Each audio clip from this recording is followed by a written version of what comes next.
Ustedes saben que en este tiempo es un poco inevitable, ¿verdad?, hablar de lo que estamos celebrando, que es la Navidad. Es una buena excusa para poder hablar del Señor, para hablar de Jesús, de lo que Él hizo, a lo que vino, lo que cumplió.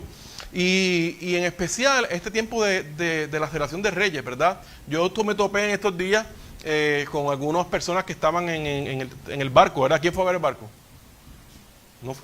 ¿Ah? Se lo perdieron, No. Por Facebook, está bien, se vale. Sí, la gente está son chajas y nos están criticando porque los ponceños con el barco, pero no fue a San Juan, fue a Ponce. Así que tenemos que celebrarlo. De hecho, no fue a Ponce, no por lo que quería, era que no cabe. Lamentablemente, aquí en Ponce el barco cabe, ¿verdad? Así que lamentablemente, eso es lo que hay. Así que hay orgullo, hay sentimiento, ¿verdad? Por boricua y ponceño. Sigue más hondo, sí, definitivo, por eso es que pudo atracar aquí. No, eso dilo tú, que esto es un lío con el Señor. Entonces, la cosa es que estuvimos ahí, me topé con algunos turistas, con algunos integrantes del barco, ¿verdad? Y ellos nos hablaban de lo bien que se sentían aquí en Puerto Rico y demás. Y por supuesto salía el tema de la celebración de los Reyes, porque es una celebración que no se da en todo el mundo, ¿verdad? Ya Estados Unidos terminó la Navidad hace rato. Nosotros seguimos de fiesta hasta el 30 de enero, porque aquí en Ponce apagan la luz el 30 de enero, en la plaza. Así que hasta ahí la Navidad, lamentablemente, ¿verdad? O qué bueno, pero lamentablemente para los que se apagan antes. Así que, bueno, estamos celebrando el tiempo y hablábamos de la tradición, ¿verdad? Del tema de los Reyes. Claro que hay veces que se saca de contexto la cosa. La figura central de la celebración de los Reyes no son los Reyes. ¿Quién es? De Jesucristo, ¿verdad? Y su vida y la historia que narran los evangelios narran que efectivamente no se trataba de ellos. Se trataban de aquel que iba a nacer, ¿verdad?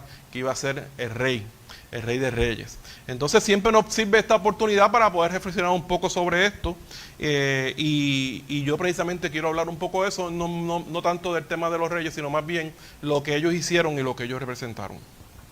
Porque ellos aparecen en la palabra por una sola razón, y es que ellos la palabra quería establecer claramente el reconocimiento de que iban a ser el Mesías, ¿no? Y ellos como representantes, personas que estaban obviamente atentas. ¿De dónde salen los reyes? ¿Verdad? Hablaba yo con Naomi ayer, pero ¿de dónde? Pues la Biblia no lo revela, y cuando la Biblia no lo revela, para eso no ponerse creativo es medio peligroso. Pero sí hay libros, ¿verdad?, que sustentan, libros históricos que hablan de ese tema, ¿verdad? Y se sugiere que eran judíos que se quedaron cuando vino el ataque de Babilonia, ¿verdad? Se quedaron en Babilonia cuando los judíos regresaron y mantuvieron en Babilonia sus tradiciones, ¿verdad? Y conocían de la promesa del libro de Isaías y estaban atentos.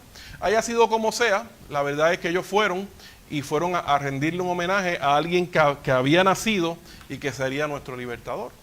Y me llama la atención que ellos no fueron con sus manos vacías. No fueron a decir, vamos a ver al rey que ha nacido, pues queremos que él de alguna manera nos bendiga. O vamos a ir a rey que nació, porque queremos que él, ¿verdad?, encontrar en él la gracia para ser sano. No. Ellos no fueron a recibir. ¿Ellos fueron a qué? Ellos fueron a dar. Y creo que ahí hay un ejemplo para la iglesia, ¿verdad?, aún en estos tiempos, porque es natural que cuando pensemos en el Señor, nos enfoquemos solamente en lo que Él nos puede dar. Decía alguien, muy a menudo vamos a ver al Señor, a buscar las manos del Señor, y no buscamos su rostro. ¿Cuándo pasa eso? Pues pasa cuando a veces oramos, ¿verdad? Señor, mira esto, dame aquello otro, mira, ayúdame con esto y gracias, Señor, amén. Ya se acabó. Y no dijimos, Señor, háblame. Yo quiero que tú hables a mi corazón, habla a mi mente, porque ¿cuántos saben que el Señor habla? Él nos habla, ¿verdad? De diferentes maneras Él nos habla. Y cuando buscamos de su presencia, debemos de querer buscar a ver qué nos quiere hablar. Pero también debemos de buscar la manera en cómo podemos servirle, porque a fin de cuentas los que estamos aquí servimos al Señor, somos esclavos de Él, ¿verdad? Somos esclavos libres en alguna medida, pero en otra medida estamos atados a su reino y venimos a hacer lo que Él nos envió a hacer. Y un poco lo que quiero traer hoy es, ¿verdad?, ¿qué le estamos dando al Señor? Debe ser lo mejor, ¿verdad? Debe ser lo mejor. Pero esta palabra nos hace reflexionar. Nos paramos y nos miramos al espejo del Señor y decimos, Señor, ¿qué más yo puedo hacer? Este año comienza, qué yo estoy haciendo en tu obra, qué yo estoy haciendo fuera de lo que es el tema de la iglesia, porque la iglesia es todo el tiempo, ¿verdad? La iglesia se reúne solamente 2 veces en este templo, y 3 si cuenta las células. Fuera de eso, la iglesia está en la calle, ¿verdad? Como siempre digo, en los trabajos, en los hospitales, en diferentes lugares donde usted está la iglesia de Cristo. Usted es un evangelio que habla, según camina por ahí, cómo usted se comporta, cómo usted actúa, cómo usted administra las vidas. Esa es la iglesia del Señor. Entonces tenemos que evaluar, decir, ¿qué queremos darte, verdad? Porque los reyes, ¿verdad?, del oriente, los sabios, dice otra versión, los magos, dice otra cosa, dice otra versión de Reina Valera, ¿verdad? No el mago como típicamente lo conocemos, ¿verdad? Eso tiene una definición que no tiene que ver con hacer magia. Fueron a llevar al Mesías, ¿verdad?, Jesucristo, unos regalos. Y esos regalos que ellos fueron a llevar tienen un significado que también queremos hablar un poco de ellos. Por supuesto que la palabra que narra, o una de ellas que narra esta historia, está en el libro de Mateo, capítulo 2, versículo del 7 al 11, y sabemos el contexto, ¿verdad? Pero como quizás se nos olvida, yo voy a repasarlo, ¿sí? Bien rapidito, para que veamos la historia por encima, con la idea de ponerle contexto a la predicación que estamos hablando hoy. Voy a leer de la traducción lenguaje actual, Mateo capítulo 2, versículo del 7 al 11, y dice la hermosa palabra del Señor, que Jesús nació en Belén de Judea, cuando Herodes el Grande era el rey de ese país. En esa época, unos sabios de un país de Oriente llegaron a Jerusalén y preguntaron, ¿dónde está el niño que nació para ser rey de los judíos? Vimos su estrella en el Oriente y hemos venido a adorarlo. Qué lindo, ¿verdad? Quiere decir que lo que ellos hicieron, de llevar regalos, tenía la intención de ¿qué? De adorarle, de rendirle adoración a aquel rey que había nacido. El rey Herodes y todos los habitantes de Jerusalén se pusieron muy nerviosos cuando oyeron hablar de esto. Entonces Herodes reunió a los sacerdotes principales y a los maestros de la ley y le preguntó, ¿dónde tiene que nacer el Mesías?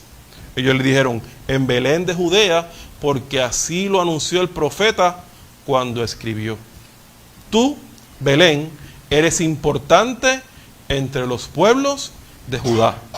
De ti nacerá un príncipe que guiará a mi pueblo Israel.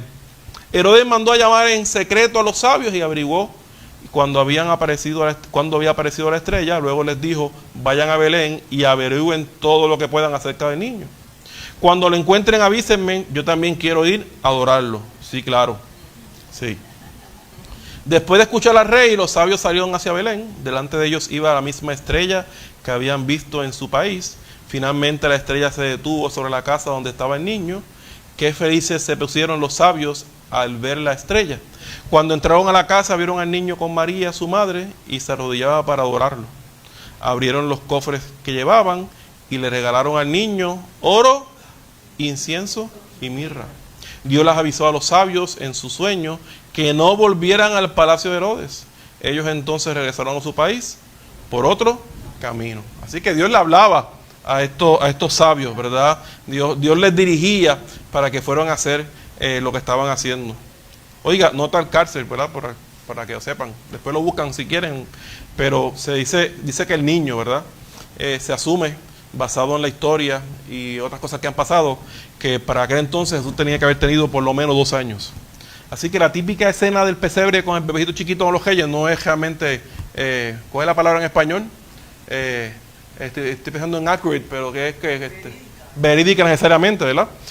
Así que bueno, es una otra cárcel para que, pues, si les dañé la escena, perdón. Pero bueno, esa es la verdad bíblica. Así que es tremenda historia, ¿verdad? Estos sabios, como los presenta esta versión, iban a rendirle homenaje al Rey de Reyes. Como dijo ahorita, esa palabra de mago procede de la palabra persa mogu, que significa el que observa y estudia los astros.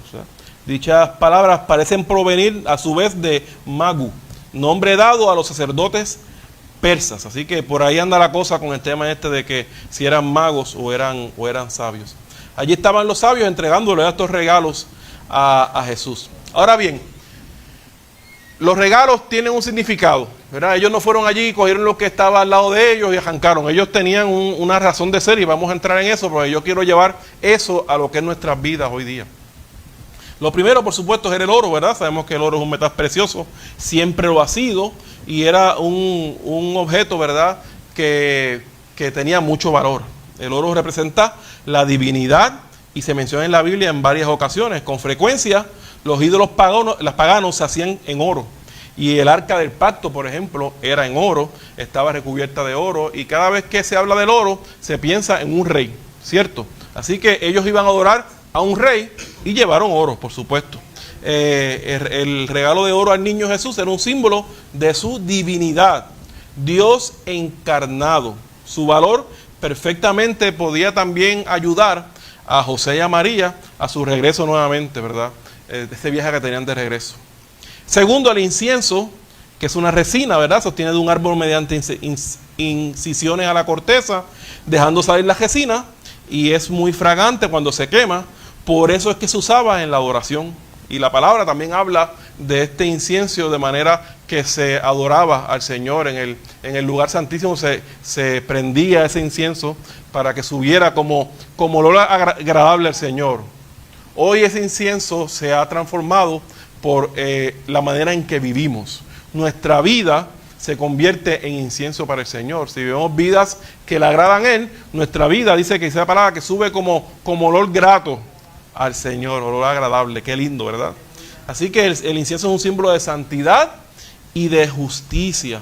Y el regalo de incienso al niño Jesús simbolizaba su voluntad de convertirse en un sacrificio, entregándose por completo. Él no dejó nada, ¿verdad? Se entregó por completo. Finalmente, la mirra también era un producto de Arabia y se obtenía también de un árbol, de la misma manera que se lograba también obtener el incienso. Sin embargo, esta especia, por su olor particular, se usaba en el proceso de embalsamar a las personas. Se dice que cuando Jesús murió, el sacerdote, mira, se me fue el nombre de él ahora de la mente, el que donó el espacio para que enterraran a Jesús. ¿No? ¿Nadie me ayuda? ¿Ah? No. ¿Quién más? ¿Quién? Oye, te tengo distraído. Pero para que me se me olvidó. Nicodemo, ¿verdad? Dice que además de haber cedido su espacio para que Jesús pudiera tener un lugar donde ser enterrado, porque no tenía nada. Ese es el rey de reyes. Miren qué rey tan particular. No tenía dónde reposar su cabeza, dice la palabra. No tenía nada, porque lo que él tenía estaba en otro reino. Él venía a darse a él como sacrificio. Así que no tenía ni un lugar donde ser sepultado. Nicodemo dona ese lugar, pero también dona mirra para que aquel lugar, ¿verdad?, tuviera buen olor. Así que se usaba también para embalsamar. También, miren qué interesante, esa mirra en ocasiones se mezclaba con vino para hacer una bebida. Y esa bebida es la bebida que le dieron a Jesucristo cuando estaba a punto de ser crucificado. Con el fin, Dios te guarde, con el fin de adormecerlo. Le llamaban hiel, ¿verdad? Escucharon le dieron hiel. Así que es parte de esa mirra. Así que desde ese entonces, de alguna manera, los reyes estaban anunciando la amargura que tendría que pasar nuestro Señor Jesús. El niño Jesús iba a crecer para sufrir mucho como un hombre, porque Él vino a pagar un precio por nuestras vidas. Entonces resulta interesante porque en la Biblia nada pasa por pasar, ¿saben? En la Biblia todo tiene una razón de ser, tiene un significado. Cuando lo buscamos, tiene algo por lo cual el Señor lo dijo o por lo cual el Señor lo hizo.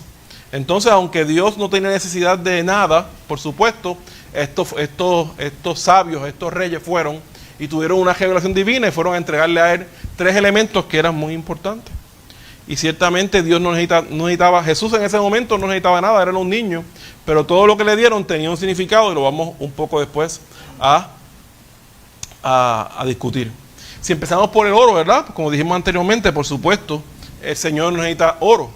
De hecho, la palabra dice que Él es ¿qué? ¿El dueño de qué? Del oro y la plata. Pero mira, iglesia, lo que pasa es que lo que yo creo que todavía no acabamos de entender es que el Señor nos quiere hacer y nos hizo partícipes de su gloria.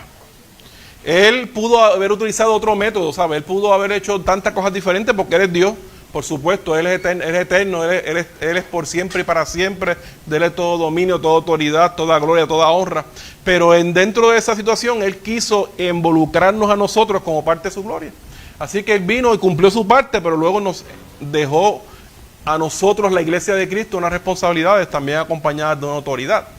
Y entonces Él nos hace partícipes. Pues, ¿qué hace Él? En vez de que llueva dice Juan Luis Guerra café, pero en vez de que caiga oro del cielo, Él viene y coge a su iglesia y los bendice. Les da provisión, ¿verdad? Les da para que ustedes puedan vivir, para que podamos estar bien. Y entonces de lo que Él les da, que eso a un poco, porque si fuera una cuestión de probarnos, Él diría, dame y yo te doy.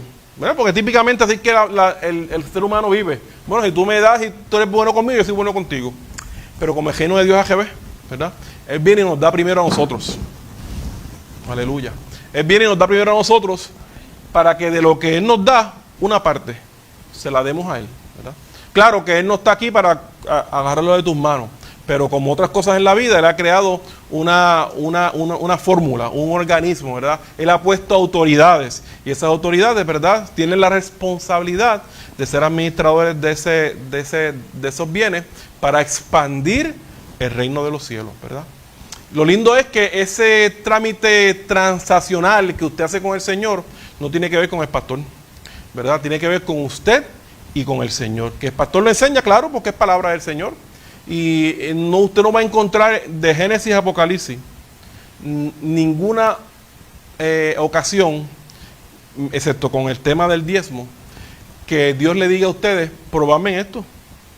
Señor sabe quién eres tú para probar a Dios. Pero en este tema en particular, el Señor dice, probadme en esto, ¿verdad? Para que tú veas que te va a ir bien. Y Él hace un acuerdo contigo. Por eso cuando la gente, yo les enseño el diezmo, ¿verdad? Pero les digo, ese es tu trato con Dios. ¿Por qué? Porque si dependiera de que yo les resarciera, si dependiera de que por lo que usted diezma yo le hiciera un bien a usted, pues sería un negocio flojo. Porque yo soy imperfecto, yo no conozco sus necesidades, yo no tengo, no sirve. Pero como tiene que ver con el Señor, cuando usted tiene ese pacto con el Señor es quien le recompensa, ¿verdad? Y Él le dice, y si tú no crees que yo te voy a dar más, pues probadme, inténtalo. Ven, trae tus diezmos a los folios y tú y yo vamos a bregar. Vamos a ver si es verdad, ¿verdad? Entonces es un trámite que lo hace el Señor directo con cada uno. Y ahí en el pesebre, ya dijimos que tenía 2 años, no era pesebre. Ahí todavía siendo niño, llegan a meter las patas yo.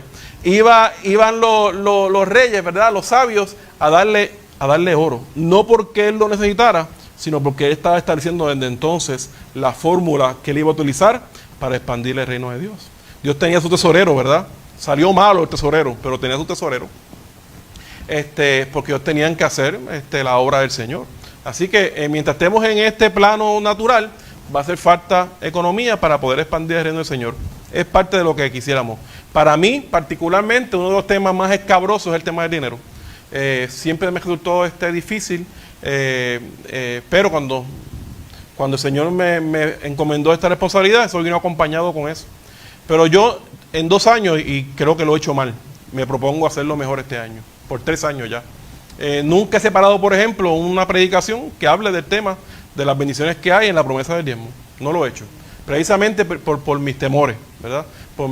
Posiblemente por mi seguridad. Y he sido con eso desobediente, pero pues le prometo que voy a gelar eso. No que vaya a estar hablando de caja todo eso, pero por lo menos tiene que haber alguna predicación que pueda hablarle a la iglesia, porque cómo la iglesia va a saber hacerlo si no se le enseña. Así que ahí estaban ellos en ese tema, ¿verdad? De honrar a Jesús con el oro, que es necesario. Pero la cosa no se queda ahí, porque también entramos en el tema del incienso. Como dijimos que tiene que ver con tu adoración, Y Él necesita que nosotros podamos adorarle, ¿verdad? Porque dice, por ejemplo, dice el Salmo 22, versículo 3, dice que Él habita en medio de la alabanza. Dijimos que Dios no necesita el oro, ¿cierto? Tampoco Dios necesita tu alabanza, porque eres rey de reyes. Mira, Él tiene allí unos ángeles que están en esa todo el día. ¿Sabes? No, ¿qué va? Si Él es Dios, ya se les pegó. Él está ahí todo el día. Ellos están ahí, esa es su labor. Pero nosotros necesitamos alabarle. Pues cuando le alabamos, ¿verdad? Hay algo diferente. Dice que es tipo de ese incienso que sube como olor agradable al Señor. Esa adoración que nosotros necesitamos, porque dice la ciencia que ha estudiado este tema de la alabanza, adoración, que cuando usted está alabando al Señor, hay unas endorfinas, diferentes hormonas en el cerebro que liberan un sentido de bienestar. Entonces nos sentimos mejor cuando estamos adorando al Señor, que se dan nuestros ojos ahí, de momento se nos olvida el problema, el revolú, y ahí nos conectamos con el Señor en alabanza a Él. Le decimos: Señor, tú eres bueno, Padre bueno, tú me has bendecido, alabado sea tu nombre. Ahí tu espíritu comienza a manifestarse, ¿verdad?, en nuestras vidas, y sube esa alabanza como incienso, ¿verdad?, como olor agradable al Señor, y Él habita en medio de ella, ¿verdad? Esa mirra que dijimos que también tiene que ver con amargura, Él también la recibe. Él también recibe tu amargura. Él no decide qué escoger de ti. Él recibe lo que tú le das y a veces lo que tú eres. Dice el Salmo 30:11 que Él cambia nuestras penas. Dice otra versión: Él cambia nuestro lamento ¿en qué? En baile. ¿Qué es eso? ¿Cómo te entiende eso? ¿Cómo entendemos eso, Erika? Que el Señor, que estamos tristes, de alguna manera escoge la tristeza y la cambia en baile, en alegría, ¿verdad? Mira, voy a dar testimonio. Yo testimonio no lo hacía, ¿verdad? Dar testimonio de otro, lo voy a dar. Mira, Erika en estos días, después ya les cuenta bien, ¿sabes? Por si acaso. Un adelanto. Ella se le quemó su estufa, ¿verdad? Y cuando uno escucha eso, dice: ¿sabes? Porque el que la conoce sabe que su estufa es su herramienta de trabajo, ¿verdad? Digo, nunca es bueno que se le queme una estufa a uno, pero si es tu herramienta de trabajo, menos. Así que lo primero que tú dices es: ¿verdad? Pero es que ese no es el testimonio. El testimonio es que ella estaba en un cuarto cuando eso pasó. La estufa se quemó, ella tiene por ahí fotos, después se las puede enseñar, se las piden. Se ve toda que salió fuego del horno, ¿verdad? Está todo quemado. Y dentro de la estufa, encima de la estufa habían plástico. Estaba el tanque de gas pequeño que estaba al lado. ¿Cómo se llama? El tubito que se usa para el gas era de plástico. O sea, era una receta para un desastre. Y ella ni se enteró porque estaba en el cuarto. Cuando salió, no se sabe cómo, el fuego se extinguió. Se asume que fue que se acabó el gas, o el Señor lo acabó, ¿verdad? Se extinguió el fuego y no. Eso es lo que yo digo, ¿ves? Has cambiado mi lamento en baile. Porque ella no cuenta que se le quemó la estufa ni cómo va a resolverlo. Ella cuenta que ella está viva y que no hubo daños mayores porque el Señor estaba con ella. De eso hablamos, ¿verdad? Cómo es que recibe también esa mirra de nuestras vidas. A fin del día, quien le va a reponer también es el Señor. Él es quien le va a dar los recursos, le va a dar la salud, le se la ha dado hasta el día de hoy, ¿verdad? Aún dentro de sus situaciones, para seguir adelante y seguir obteniendo lo que Dios tiene para ella. El plan de Dios con ella, no hay hombre que lo pueda detener, no hay circunstancia que lo pueda detener. El plan de Dios contigo, iglesia, no hay quien lo detenga. Y esas son las buenas noticias. Ahora, ante esta realidad que yo he explicado, la pregunta que tenemos que hacer a manera de reflexión es: ¿qué le estamos ofreciendo a Él hoy? ¿Verdad? ¿Qué le estamos ofreciendo? ¿Qué estamos haciendo para ofrecerle a Él? ¿Verdad? Y entonces tenemos que volver a los regalos. Déjame yo ubicarme nuevamente en los regalos para saber. Pues si hablamos del oro, ¿verdad? Dice Mateo capítulo 6, versículo 19 al 34. Quiero que lo lean conmigo. El libro de Mateo capítulo 6, versículo 19 al 34.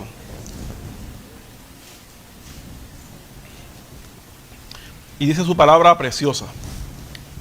Mateo 6, 19 al 34. Voy a leer de Reina Valera, si no me equivoco. Dice: no os hagáis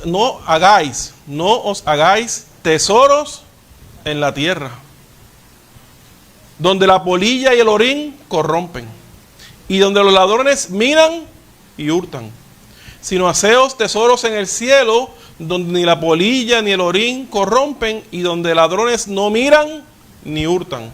Porque donde esté vuestro tesoro, allí también estará también vuestro corazón.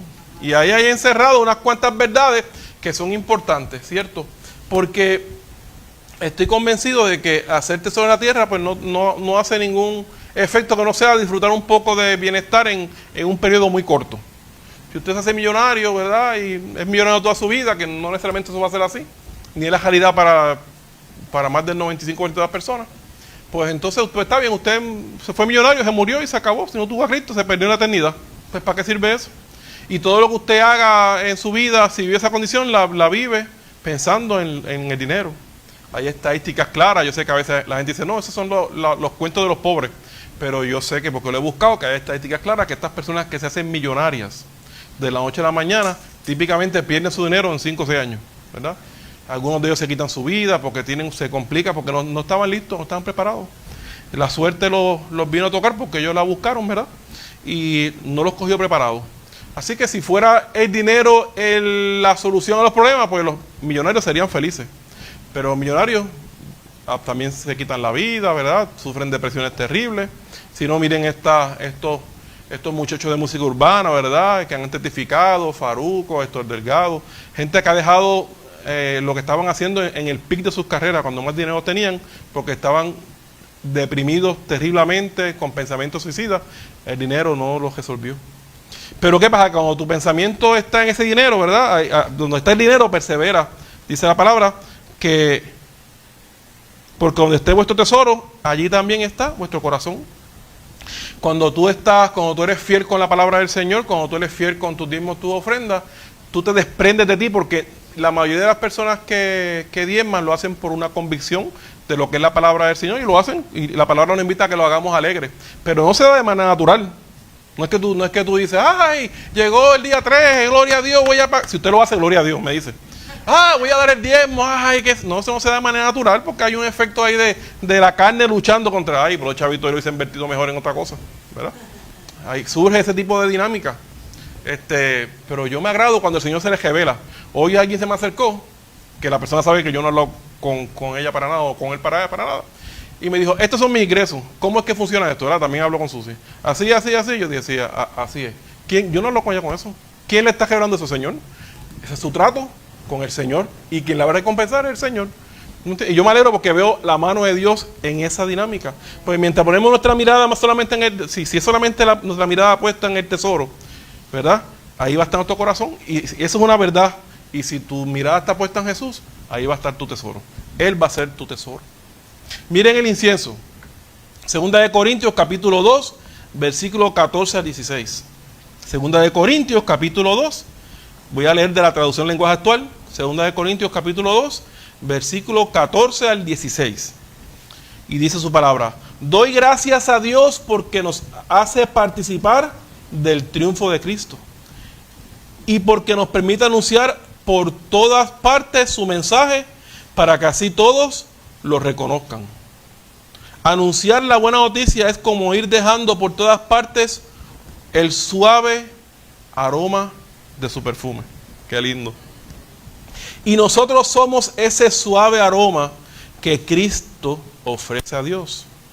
Dice la palabra del Señor que somos como un perfume que da vida a los que creen en Cristo. Qué lindo, ¿verdad? ¿Sabe lo que es eso? Usted camina por ahí y la gente pueda oler a Cristo con lo que usted hace, con una sonrisa, con un Dios te bendiga, con un siga adelante, con un cuenta conmigo que yo voy a orar por ti. Por el contrario, para los que no creen, somos como un olor mortal.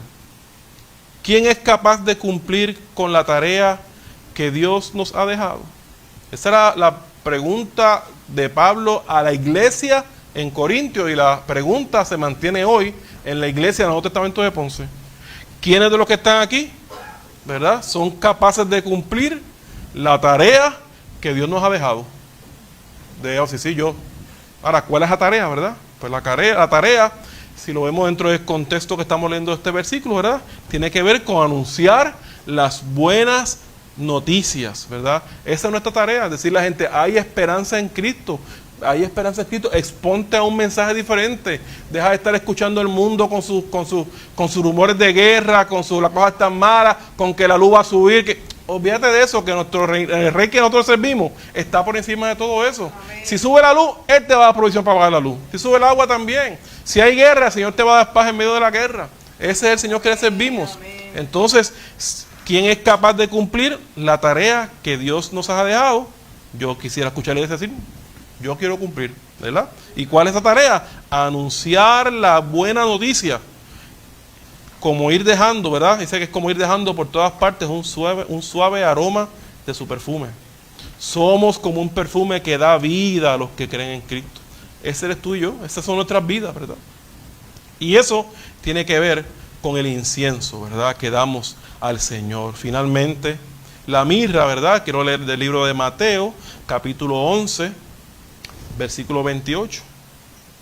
Mateo, capítulo 11, versículo 28. Porque lo lindo es que Él también recibe nuestra amargura. Él no dice, dame lo mejor de ti y cuando estés bien me busca. Mientras estés mal así, no me llames porque yo no quiero lidiar contigo. Mientras estés con micoplasma, no me llames, que se me contagia. Mientras estés mientras estés por ahí medio descajilado, no me llames porque no quiero saber de ti. Si fuera así, ¿verdad? Estaríamos perdidos, Wilson. Y yo también, Wilson. Todos. Por cuanto todos pecamos, todos fuimos destituidos de la gracia de Dios. Él es bueno, tiene misericordia con nuestras vidas. Y Él también recibe nuestra mirra, nuestra amargura, la recibe. Él no dice, no dice dame el oro, dame el incienso y no me dé la mirra, no, dame la mirra. Dice Mateo 11:28, venid a mí todos los que estéis trabajados y cargados, y yo os haré descansar. Llevad mi yugo sobre vosotros y aprended de mí que soy manso y humilde de corazón, y hallaréis descanso para vuestras almas, porque mi yugo es fácil y ligera mi carga.